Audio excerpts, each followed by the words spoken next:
Welcome to Here Where You Belong, your go-to podcast for exploring belonging with your host and belonging expert, Dia Irby. We are thrilled to have you join us.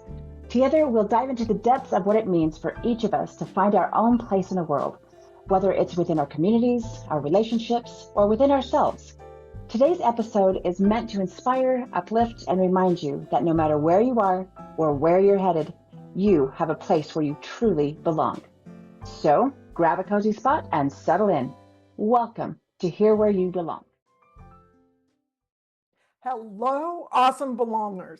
Welcome home to Here Where You Belong podcast. Today's guest is someone who turned a side passion into a full-time mission of helping others find purpose. I'm Dia, your host. Get ready to be inspired and blessed. Help me welcome our guest today, Scott Maderer. Hey, Scott. Hey, how are you? Good. Ooh, let me tell you a little bit more about our guest. In 2011, Scott and his wife, Carrie, launched Inspired Stewardship, a business devoted to serving Christian men and couples who are struggling to live out their calling. Their mission is simple, but powerful: to help people align their time, talent, and treasures so they can live authentically, serve others, and provide for their families. Good triple. Scott and Carrie are certified human behavior senior consultants and part of the John Maxwell team, equipping believers to understand themselves, understand others, and ultimately build the kingdom. In 2017, they took Inspired Stewardship full-time, offering coaching, speaking, and workshops that have touched countless lives. Most recently, Scott became an author with his book, Inspired Living: Assemble the Puzzle of Your Calling by Mastering Your Time, Your Talent, and Your Treasures, published by Morgan James in July 2024. Scott, any additions, subtractions, or corrections? Well, I could do additions, but we'd be here all day, so I won't do that. Maybe we'll get into some of that with the rest of the questions. Yes, you can slide it in the rest of our conversation. As you know, this podcast is about belonging. And I've invited you on here to tell our listeners about your story or stories of belonging. So the mic is yours. Take it away. Thanks so much. Belonging is one of those things that I think is important to all of us. You mentioned the study that we've done around personality and human behavior. I use the DISC model, the DISC model, as a way of talking about that. And part of my reason for studying that came out of my own story around belonging. So I was raised in the church. I was always kind of deeply involved in that, but I was also the child of an alcoholic. And my father was not abusive to me in a physical way, but I observed abusive behavior from him and emotional abusive behavior from him. And I was always kind of torn between that moment of seeing, inside the walls of the home, there was one set of behavior, and out into the world, there was another set of behavior, and that kind of hypocrisy. For those folks that are out there that were raised in a home with something going on like alcoholism or something inside, you learn real quick, what you're allowed to talk about, what you're not allowed to talk about, all of these rules that it's not like anyone ever sits down and gives you a list and teaches it to you, but at the same time, the rules. you know what you're allowed to talk about, not allowed to talk about.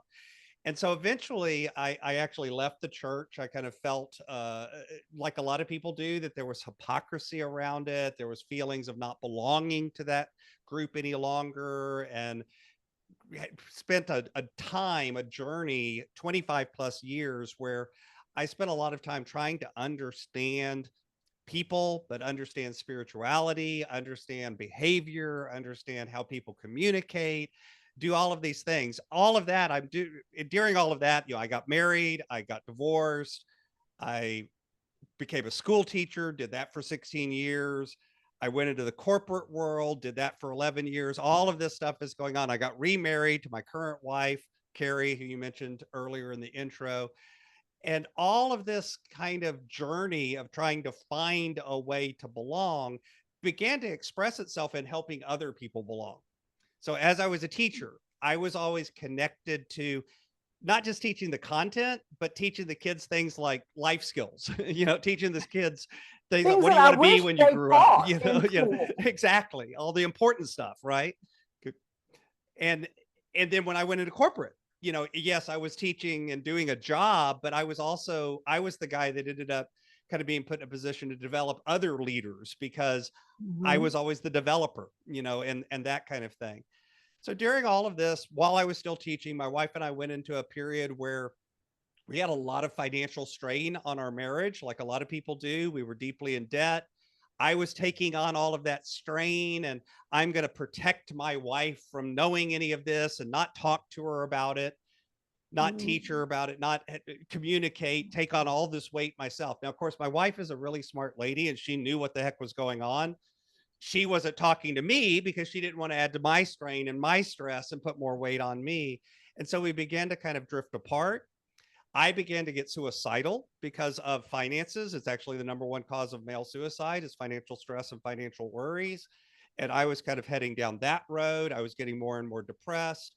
And eventually we kind of had a come to Jesus moment, both figuratively and literally, in that I began to hear some messages around finances, around responsibility, and around stewardship that spoke to me. And not only did I sit down with my wife and come clean one night, I sat down with her. It turned out that the radio shows and stuff that I was studying during the evening, she was studying during the day because, it was rebroadcast that I would listen to at night coming home from work, and she was listening to it live during the day. And so we were hearing the same messages, coincidentally. Yeah, right. Like nobody plans Accidentally. that accidentally. But all of this was being spoken into us. The irony is I would listen to talk radio on my way home at night because talk radio would keep me up at the same time that I was thinking, oh, I could drive off this road and it would look like I fell asleep. And you think of that irony of in your mind, how your mind is kind of twisting things, that weirdness of, so I'm keeping myself awake, thinking about pretending to fall asleep, and because obviously there's part of me that didn't want that and didn't knew that wasn't the right thing. And that even though my mind was going, oh, the insurance will pay out, my wife will be fine. There's part of me going, yeah, my wife's probably not going to be so thrilled if, I pass away. Maybe she does want me around. And so as we came together and began talking, we began to kind of really do things wildly different than we had done before. I also returned to church, got very involved in that. I'm now in a lot of leadership positions in church and do a lot of work with lay development and teaching other people kind of the right way to do things, or right's not the right word, but teaching people how to support the church in a way that's healthy, and does good communication. Healthy is a better word, because how to invite somebody in that maybe has had like the experiences that I had, and yet make it welcoming and open and create a place of belonging and welcome. And at the same time, we're starting the coaching business, and that started out of people coming up and going, y'all are weird. Can you help us be weird? I mean, that's literally how the coaching business started. Were they people that knew you before and all of a sudden you're these different people? Sometimes and sometimes not. I mean, they were new people we met, but because we began to look at money and time and things differently, that's what we would make different choices.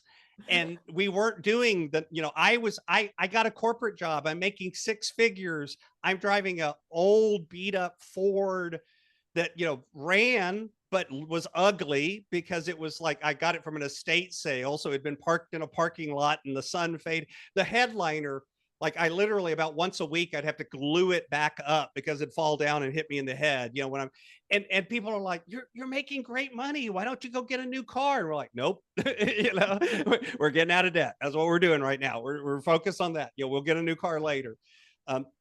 Funnily, we can afford a new car now, and we don't buy new cars. But it's we I was going to ask, did you get a new car? No, new to us. I mean, I like to buy cars that are about 3 years old, 4 years old, 5 years old, somewhere in there, it's like all the depreciation has been paid by that other person and the car's Yes, still in really good shape and I can drive it for 5 years. That's what right. I like to do. And again, nothing wrong with getting a new car. I'm not even saying that that's bad, but we weren't behaving in the ways that so many people were. And people could see that and observe that, were attracted to that, wanted to know, what are you doing? Why are you doing this? And it really, for us, it was not about what we did. It was the fact that we were aligning the way we lived with what our real values were and being Wow. authentic about matching those things up. And that's really what turned it around. And now that's what I like to help other people do so that they can find their place of belonging.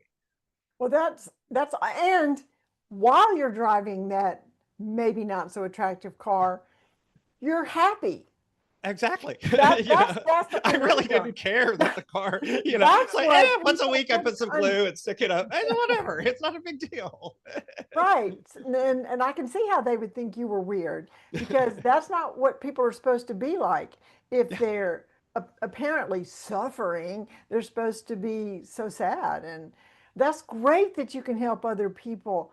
I wonder what percentage of just, I don't know if you know a statistic of how many suicides happen, percentage of the suicides that happen are because of financial pressure. Well, in male, I can tell you for males that they think that, and again, statistics on things like suicide are always, Iffy, so there's right? some guesswork involved in it because you Right. don't, obviously if the person was successful, you can't ask them, but it's roughly 6 out of 10. So 60% of male suicide.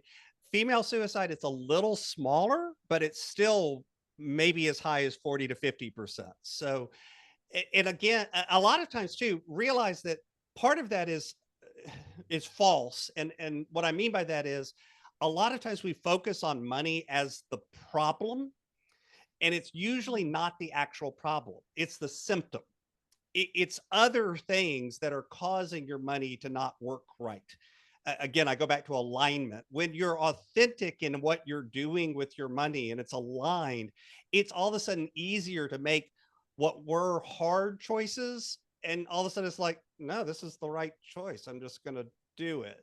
And so you can say no to the right things and yes to the right things easier. So the real problem is that misalignment, that cognitive dissonance between I say family's important, and yet I'm living in a way where I'm not really providing for my family, monetarily, or I say, freedom and flexibility is important to me, but I have to work during my daughter's soccer game because I can't afford to, miss my daughter's soccer game. And that's not an alignment. So it's that cognitive dissonance about being misaligned. That's the Mhm. actual problem. And it shows up in Right. our money. And so, the trick is you got to get down to the root problem and fix that lack of alignment to fix the money. And most of us want the magic button when it comes to things like money. We want the app that's going to fix it. I put it all Well, in the app. Now everything works. It's like, no, it really doesn't. The app's just a tool. It doesn't fix the problem. we want magic buttons all the time. I mean, Absolutely. I mean, it's like food. I mean, money, you can't operate without money. You have to have something to pay the Right. bills. Food, you can't, not like alcohol, you can do without alcohol or cigarettes or drugs or whatever, Mm-hmm. but you have to have food of some kind. And then the overeating comes in. So when you got certified with human behavior, Mm-hmm. you're a senior consultant with that. What kind of training did you have, and did you come to it with all the experience, or did that training help clarify what you already knew, or did you learn something new? So I started studying behavior and communication and these sorts of things informally while I was a teacher. And I went through a lot of different certifications, during that time, and a lot of different trainings. I don't remember the name of all of them, but I've got a stack of certifications in a filing cabinet that says, hey, this program Turn and it on. that program. Yeah, my joke in education is sort of the what consultant did we hire this year? Yay, I got another certification, but all of it kind of boiled down to the same thing, which was, learning how to teach. Part of learning how to teach is learning how to communicate, learning how to recognize differences, understanding that this student sees things a certain way or communicates a certain way or understands things a certain way. This student doesn't. And then of course disabilities and learning disabilities and all of these different things that show up in the classroom. And so I was studying it through that. And then when I went into corporate, I actually began to study it more from a leadership development standpoint. And so that's where the John Maxwell team, and then with the senior human behavior consultant, I'm actually certified through a company called Personality Insights, that they train through the DISC system that I was talking about earlier. Right, right. If folks haven't heard of it, DISC is it's kind of a four quadrants, a 2-axis system. Think of like a coordinate plane with an X and a Y axis. And on one axis, it's are you task oriented or people oriented? And on the other axis is are you outgoing or are you reserved? And outgoing and reserved is not extrovert and introvert. It's more about your internal engine. So an outgoing person, I'm talking right now like an outgoing person. I'm talking fast. I'm using my hands. I'm moving. I'm doing a lot of stuff. That's outgoing. A reserved person's a little calmer. They take a little longer to process. They're going to think before they speak. That their engine runs a little slower and a little calmer during the day. And then task oriented and people oriented. Task oriented are people that think, when they think about getting something done, they think about the what needs to get done. They make the list, they check things off. And a people oriented person thinks more about the who. Who do we need to involve? Is everyone being taken care of? How do we make this fun for the people? How do we engage the people in the activity? And yeah, my guess is you're more people oriented than task. I'm more task than people. But by learning this and looking at the way that some people, and most of us are a blend of several things. So it's not like you're purely one and purely the other. Not one dimensional. But you have dominant things. You have ways that you prefer to communicate. So a D is a dominant personality. These tend to be the high drivers, about 10% of the population. They're task and outgoing. They're the get it done, results matter, lead, follow, get out of the way kind of personality. The I is the inspirational. These are fun oriented people. So they're going to be outgoing and people. They like things to have energy. They like to enjoy themselves. They like others to enjoy themselves. They're very outgoing in terms of communication. They're the ones that'll start the conversation, have no problem doing that. They're the ones that, if you're at an event and they on stage, they go, we need a before they finish the word volunteer, the eyes are on the stage. That's them. That's their personality. The S, DIS, so the S's are going to be people oriented and reserved. This is actually the largest population that's in that type. These folks tend to be the nicest people on the planet. It stands for supporters. They're calm, they're collected, they like the status quo, they don't like conflict, they like, they're the ones that hold hands and sing Kumbaya, they want everyone to get along. And of course, in a conflict situation, they tend to kind of hunker down and hide. But they're also, they're the ones kind of the backbone of organizations in terms of they just exist and do it, in a way. Yes. And these are the high detail people. So they're reserved and task oriented. These are the people that really want to get things right. They want a lot of explanation and a lot of reason. Accountants, bookkeepers, stereotypically they're C's. Believe it or not, you can be a good bookkeeper and be a different category too, but you'll do it a different way. Okay. You won't do it the same way that somebody who's a high C does it.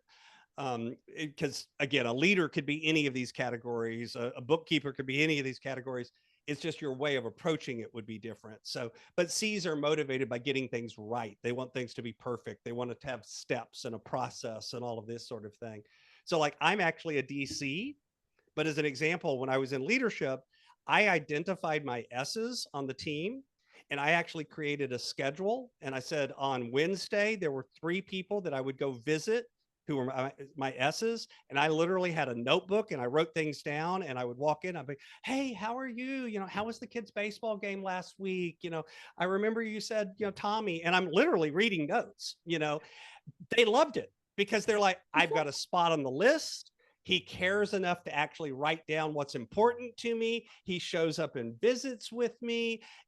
I belong. They wanted that sense of belonging and caring and kindness and support.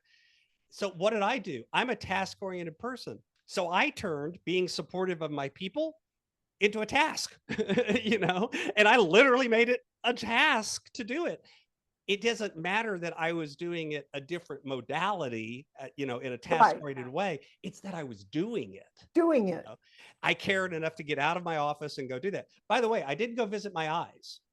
Them I had to teach. If my door is open, come on in and visit. If my door is closed, unless it's an emergency, move on down the hall. Okay. And because they just come to you. I didn't have to go find them. They show up, and they walk in the office. The D's, I told them what I needed to get done and then left them the heck alone. Right. Okay. What about the C's? The C's, you give them a lot of support, and a lot of detail, a lot of justification, a lot of reason for things. And then you say, hey, here's the SOP that we think we've got. I need you to go check it and make sure it's all right before we put it out to anybody else. Give them the ability to actually verify and check, and also give them the why behind things. So they're not real good at, here's a list, just do it. They want to know, but why are we doing it? What is the actual underlying purpose, so I can make sure it's really right? Because I don't want to just just routinely follow things and not really know I'm doing it right. I want to know I'm doing it right. Well, to know I'm doing it right, I have to know why. Exactly. Oh, this is so good. We have a second half to do, and we need to take a break here. Oh, this has been a very clear explanation. I've studied disc profile and I've used it in multiple ways, being aware of the clients I'm working with. Okay, how do I need to present this material? That was maybe one of the clearest explanations, and I hope people took notes. If not, just rewind and listen to that part again. But we are going to take a break and be right back with Scott Maderer.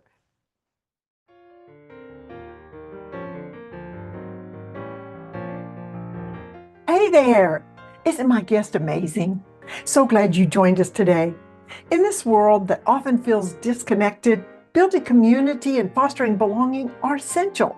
That's why I created this podcast, to bring inspiring people to you, to encourage you to create that sense of belonging and community, no matter where you are.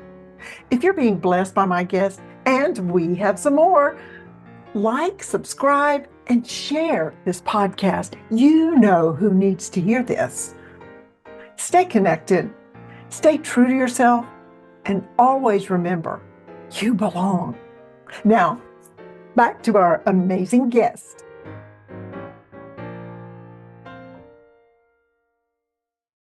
And we are back with the fabulous Scott Maderer. So glad to have you here. And if you missed the first half, skip back. It was great. On the second half, I like to ask my 3 favorite questions and see how each of my guests answer these. The first question is, what do you consider is your greatest accomplishment? Earlier when I was talking about my story of belonging, one of the things I was talking about is growing up in an alcoholic household. And as part of that, I literally can remember my father saying, I love you, son, one time in my life. Now, I'm sure he said it more than once, but that's it. I have one memory of it. And it literally was when I went to him one day and said, Dad, I don't ever remember you saying this. And he said, well, of course I love you, son. I was supposed to just know that. Prompted by you for him to say this one time that you remember. Yeah. And so as part of that, when I had a young man, well, now he's a young man. He was a little boy. Well, he was never little. He was a big boy. He was born at 11 pounds, 5 ounces. So he was big at birth, and now he's 6'5" and about 240. So he's big now. But his, I literally resolved and told my wife, I'm like, he is not going to go a day without hearing me say, I love you. And I've stuck to that. I still today, he lives 3 hours away. I text him every morning. I text because he promises me his phone does not accept phone calls. It's the same phone I have, but somehow his doesn't accept phone calls and mine does. I don't know how that is. I think it's a generational thing. And because of that, I'll text him and say, I love you, son. And, I call him about once a month and we talk, or he calls me and we talk. And I've made that point of, he hears that from me every single day. Now, obviously that's not the only thing I do, but it's an example of, I tried to make a commitment for my wife, for my son, to be a good husband, to be a good father, and to be a good provider, not just in a financial sense, not just about the money I made, but and the relationship and the learning and the teaching and that kind of connection. And because of that, my son knows that he can come to me and my wife for things, and he's always been very open and honest with us when it was good stuff and even when it was bad stuff occasionally. And it's not that there weren't consequences, it's not that he never got in trouble, it's not that we were his best friend, but that he knew that we loved him unconditionally, and the rest of that stuff would come along. And I think a lot of that came out of, first, my wife and I's relationship and learning to love her unconditionally, and her learning to love me. And then we've worked really hard to transfer that to my son. So being a good father, being a good husband are probably the most important things. Well, and this is your second marriage, right? And the Correct. son from and your my second, wife's. and yeah, and your wife's, and the son is from your second marriage. Correct. Yeah, I did not have any children with my first wife, and my wife didn't have any children with her first husband, but we've raised it's kind of like 22-year-old young man together. So. Fresh start, Mm-hmm. and you're going to do it right this time. Mm-hmm. Yeah. And do it different than Dad. Do it different than my dad did. With my first wife, I had started down the road of drinking and started that, and I quit that cold turkey. I haven't had a touch of alcohol since 1999. Because again, when I realized that I started wanting a drink instead of, and it changed from just, I want to drink like socially, to I need this drink to get through the day feeling. I'm like, I quit. So I literally called my wife and said, get rid of all the alcohol. I don't want any alcohol in the house. And basically haven't touched alcohol since. Wow. Well, considering, for anyone to have a good, strong marriage and a good, belonging family, that is an accomplishment. Because for one, you don't see that very often. You're really weird. It's a lot of work. And it's because it is a lot of work. Yeah. And people don't want to put the effort in because. But, and again, I don't even know that it's that they don't want to. I think a lot of times we've set things up, and we've sort of set people up for failure in a way. And what I mean by that is there's so much outside pressure and influence and marketing, and you're not a good parent if you don't take your kids to Disneyland 3 times a year, and whatever it is. There's all of these messages of, this is what your kid has to have an iPhone or else you're not a good parent. And it's like, this isn't the stuff that actually makes good families. Right. And it's not, do one of you work and one of you stay home, even that, I've seen families where that's true and they're horrible, they have horrible relationships. And I've seen families where both people work and they have horrible relationships. It's all of these things that we attribute to successful family. And the real core thing, I think, is that commitment to saying, you're a person, I need to know who you are, and then treat you with the respect and dignity that you deserve as a person. It's the old thing of, if I have a cherry tree and I try to treat it like an apple tree, I don't get apples and I don't get cherries. I get a dead tree. The same thing happens, I think, with our kids. If we have a kid who, my son's built like a football player. Everyone wanted him to play football. He was in band and he played clarinet. He's 6'4", playing clarinet. And people are like, don't you want your son to play football? I'm in Texas. Okay. Football's a big deal. Football. Like, yes, it is big. If he wants to play football, I want him to play football. If he don't want to play football, I don't care. It's not, my identity is not in whether or not he plays football. My identity is whether or not I'm raising a happy, healthy kid, Right. And when you realize and you get that straight and you get all that other noise out of the way, I think that's when we can really, again, we're back to that authenticity and alignment. I was just going to say, you're aligning all your actions with, but to do the alignment, you have to first belong to yourself. You have to and know what you're working with. what are the things that I am about? What do I care about? Where are my values? Right. What do I want out of life? And And if that's you the really hard stuff that nobody ever teaches us how to do that. That's not a junior high school course that you take. No, Who am I? no. What do I believe? And I mean, it's one of the reasons I'm a big believer in therapy or coaching or, and there's different modalities for different people in different places, because I don't think one of them is perfect and all the rest of them are terrible. We were talking about DISC earlier, and, there's a million different personality assessments. And I think all of them are good. They all have strengths and weaknesses. They're all good. Why I like DISC, I carry it around in my head. It's simple. I understand it. I'm a simple person. So that's good enough for me. But all of these things are ways of looking at who we are and how we're wired, how we were designed to be. And the better we get to understand that we have to do that. You're right. Before we can begin to understand anyone else, because otherwise, if you don't understand yourself, how in the world can you ever align anything with your values and you don't even know what they are? It's just guesswork at that point. Right. It's like, I don't know. I'm thinking of, when they do all those things about wardrobes, what colors look right on you or whatever. And it's supposed to summer work. or your winter. Or yes. But if you ever never stop to find out what you are, you're going to be wearing all the wrong colors and wrong thing. Same thing with the values. What values do you have? And because you can't align something to something you don't know what it is. Well, and imagine for a moment. So, because I know everyone, and I am too, I'm really focused on understanding others. But before you can understand others, you said you have to understand yourself. And I agree 110%. It would be like if I was going to ask you to, repair a car, work on an engine. But before you work on it, I'm going to blindfold you and put cotton in your ears. Now work on the engine, and fix it. You don't understand yourself. That's the cotton and the blindfold, because otherwise, because then you don't know the lens through which you're understanding them, and you're trying to look through a dirty window and figure out, is that other person, how tall are they, what is their hair color and everything. And it's the window that you're looking through is completely fogged over and greasy and all ripply. You can't do it. So first understand yourself. That's cleaning the window. Right. Now well, you can don't take even that step know of understanding someone. what preconceived notions we have or what prejudices we have. And until we understand that, oh, wait, I am looking at the world through those colored glasses. Yeah. I interpret things a certain way. I mean, it's why the people that are close to me, I'm going to go back to the alcoholism, the people that are close to me. So my wife and I we'll be out with friends, and my wife will look at me and say, is it okay if I have a daiquiri? So several of her female friends are like, why do you have to ask his permission to get a drink? And she's like, I'm not asking his permission.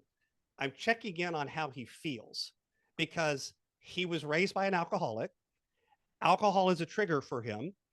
I know he doesn't want to drink. And what I'm asking is, are you okay if I have a drink in front of you, or is this going to make you uncomfortable?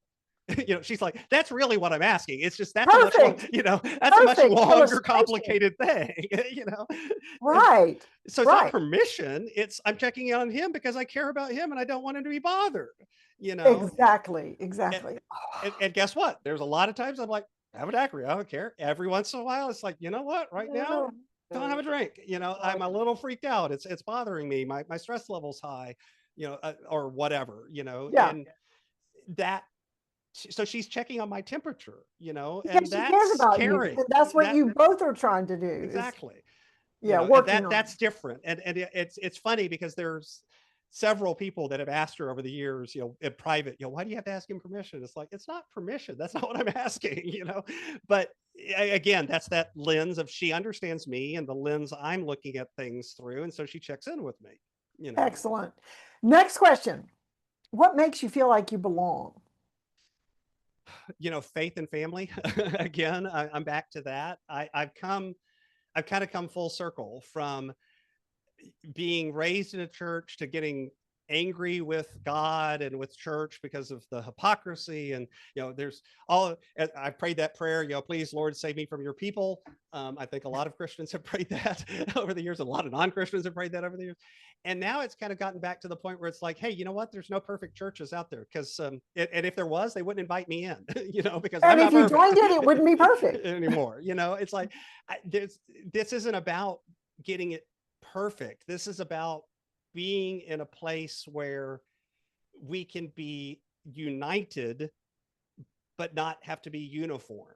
I'm real big on the difference between unity and uniformity. And for me, I look for unity of purpose, of passion, of feeling. And then I literally seek out, but not uniform. If everyone in the group looks the same, votes the same, acts the same, beliefs the same, whatever the same, it's probably not a group that I'm going to feel 100% comfortable in, because I want some of that diversity and challenging of thinking. I want someone to be going, have we thought about this? From my point of view, this, that kind of thing. And so really belonging is finding those groups where there's unity, but not uniformity. Well, how are we going to get better if we don't have sandpaper to polish us off? And that's what differences do. It helps us. We may come out of a discussion believing even more firmly what we thought we believed, or we may go, oh, I never thought of it that way. Right. But it won't happen if everybody's riding down the stream in the same direction. Well, and you're blind to so much. When everyone comes from the same place and has the same experiences, you're blind to huge segments of the experience in the population. Right. Again, it's like in a church environment, and I use that just because I spent a lot of time in church environments, realizing that not everybody had a good father experience. So how do we approach Father's Day in a way that's inclusive for people, where talking about dads brings up negative memories, Right. And Mother's Day, how do we treat Mother's Day in a way where that person that's maybe wanted to be a mom but was never able to have children is still included and feels welcome and belonging, or that person that, for whatever reason has been single their whole life. How do we do things in a way that is, and it's not that everyone has to be included all the time, but are we even aware of the fact that sometimes things that we do can be exclusionary or harmful in a way that we don't mean it to be? Right. Do we appreciate and show that appreciation for the differences? And not say, well, this person's better than that person because they think this and they don't, or they can do this and they can't. Do we appreciate the differences because God puts us together to serve God each did not other? call everyone to be a parent, and God did not. And we're glad some of them aren't, because and God did not call everyone to be married, and God did not call everyone to be single. And I believe in that diversity and finding a way to celebrate that as opposed to sort of alienate that. Exactly. And that's hard. Again, that's really hard. And you have to be intentional. You have to be intentional and even aware to be intentional. Yeah, the first step is to be aware. I mean, because you can't be intentional about it if you don't even know it exists. If you're not even aware of it. Yes, it's kind of like emotional intelligence. You have to have and that's where diversity helps. Because that's where somebody can go, I'm over here. This was my experience, and here's how I would feel. And you kind of go, oh.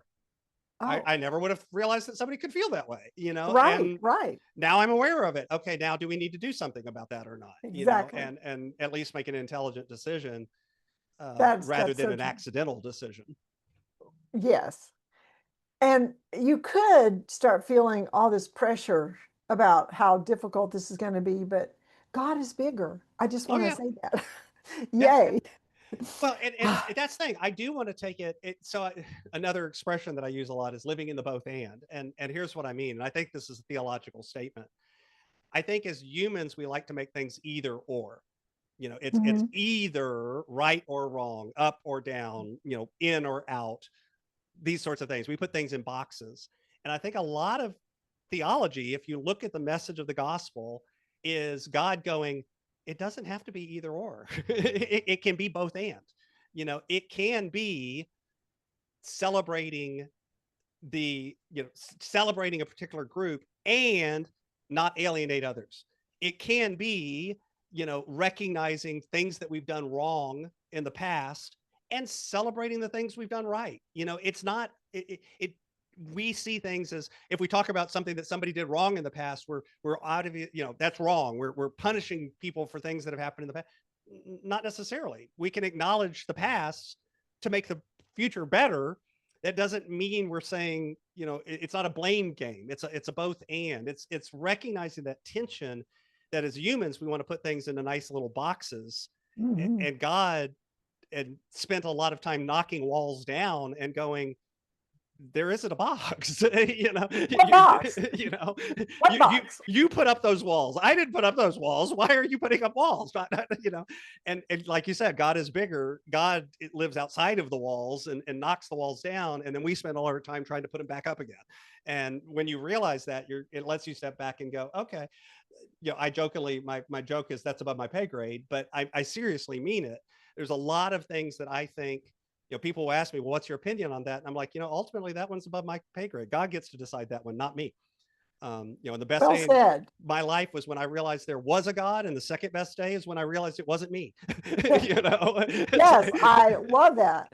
I distinctly remember a particular time in my life when God really, I was feeling overwhelmed with the fact that I can't get all this done, and what am I going to do about this? And I've got to be there, and I got to be there. And then God just said, wait. You are not God. You cannot do everything. You cannot know everything, and you cannot be everywhere. So let me handle it. So back off. Back off. Yes. Stop trying to do my job. Don't do my job. Just go do what I made you to do. I've got this, God says. Okay, third question. What is your favorite quote? Zig Ziglar is one of my favorite folks of all time. Jim Rohn, Zig Ziglar, a lot of these great speakers of the past, Les Brown, I could keep going. And Zig has a quote where he says, if you can have anything you want, if you just help enough other people get what they want. And to me, that's one of those things that I really, when I first heard it, I went, yeah, that makes sense. Because I think a lot of times we think about, whether it's sales, whether it's communication, whether it's relationships, we're back to that either or. We tend to see things as a zero sum sort of relationship. If you get something, that means I didn't get it, and it's this kind of combative thing. Like there's not enough to go around either. Zig flips it around and goes, no. It's just about helping other people. Not because you're not going to get taken care of, but because you put them first. And so I talk about the difference between influence and manipulation. To me, manipulation, and because of understanding personality and all of these things in communication, I'm a really good salesperson. I can come in and I can talk people into buying something that they don't need. I have this, people have told me I could sell, ice at the North Pole, exactly. I could sell lawnmowers to people that live in the Sahara Desert, and I probably could. But I learned a long time ago that that's manipulation. Manipulation is when I use my skills to influence you to do something because it's to my benefit. Okay? Mm-hmm. On the other hand, there's actual influence. And what influence is when I use those exact same skills, but I do it to help you do something because it's to your benefit. Now, love it. I may benefit also. It's not that I'm left out. Sometimes I do, sometimes I don't. It depends. But my focus is on, is this good for you? And if the answer is yes, it's good for you. Okay, I'm going to work towards that. And again, obviously I'm a person, I'm imperfect. So sometimes I don't get that right. Sometimes I screw that up. Really? But we try, if you're really trying to do that, then you are really living that quote that I just said from Zig of helping other people first. And yeah, you're going to get taken care of too. Good things happen to you. And, that's about relationship building. That's about business building. That's about sales. That's about, I don't care what framework or place you put it in, raising kids, it all kind of boils down to that same thing. Saying no to a kid when they want to go play in traffic is good for them. It's like, so it also lets you say no sometimes when no needs to be said. Right. Well, but a person cannot get to that point to do that unless they feel complete in themselves. Absolutely. You have to be secure in what you've got. Yeah, you have to belong to yourself first, and then be able to release any results and not, but I need them to do this, and I need them to want to buy this house or Well, whatever. it's like Paul, it's finding true contentment. Where I've had much and I was content. I've had nothing and I was content because I'm complete in the gospel. I'm paraphrasing, but that's the basic gist of that. Right. It's because it's what makes me secure isn't money. It isn't even the love of my wife or the love of my son, even though those things are very important to me, but that's not my security. That's not my provider. That's my relationship with God. And if you can have security in that, the rest of this stuff becomes easier to let go of because it doesn't matter as much. And strangely, the more you let go of it, the more it kind of flows. I talk about people, you hold on to everything with a closed fist, so nothing can get out. Well, you're right, nothing can get out, but nothing can get in. And when you hold it with an open hand, sometimes stuff flows out, but more stuff flows in too. And it's that exchange, that flow in and flow out, that's what makes us alive. That's what makes us serve others. That's what makes us complete. That's what makes us belong. That's so beautiful. Well, this has been fabulous. You've answered my questions very well. Thank you very much. And before we close, do you have any parting words for our listeners? I actually put together a landing page just for your listeners. If they'd love to check it out, you can find that at my website, which is inspiredstewardship.com, and then just /here. From HEAR. Here, like here, right? Like your ear. Yes. Here. And what you'll find there is a page. It's got some information about my book, Inspired Living. It's got a way you could set up a time to talk to me. It's got some free resources you could download. There's a button that says Master Your Stewardship. Just put in your information there, and it'll send you some free resources on time, talent, and treasures. There's also a link for my podcast. And if you want to jump on there, somebody you might recognize was on my podcast a few months ago, back in March. So she's sitting across the Zoom link from me as well. So you can check that out and find that as well. So if you're interested in that, you can find it at inspiredstewardship.com /HEAR or here. Stewardship. Okay. I love it. I love it. Wow. To my amazing guest, Scott Maderer, thank you. Thank you for all that you brought to our show today. And to our listeners, belongers, stay connected, stay true to yourself, and always remember, you belong. This is Dia Irby with Here Where You Belong podcast, signing off. Bye now.